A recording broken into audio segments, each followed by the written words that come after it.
السلام عليكم ورحمة الله وبركاته. كيف الأحوال؟ أتمنى أن تكونوا في صحة جيدة. معكم قناة آرتي فاشن، قناة مختصة في كل ما يخص الموضة. لأول مرة يزور قناتنا أتمنى منه أن يضغط على زر الاشتراك ويفعل الجرس ليصلكم كل جديد. وإذا أعجبكم الفيديو اضغطوا على زر إعجاب وشاركوا الفيديو مع الأصدقاء والأقارب. اليوم اخترنا لكم فيديو مختص في العبايات الخليجية، جميع أنواع العبايات الخليجية. نجد عبايات رائعة من الحرير، سوداء سيمبل، أو عبايات مطروزة باللون الفضي أو النحاسي أو الذهبي أو غير ذلك لتناسب كل الأذواق.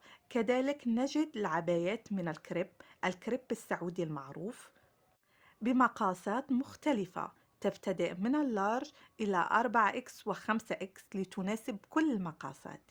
تابعوا معنا الفيديو للأخير وأتمنى أن يعجبكم الفيديو، ولأي استفسار ممكن أن تتركوا لنا في التعليقات. وشكرا، فرجة ممتعة.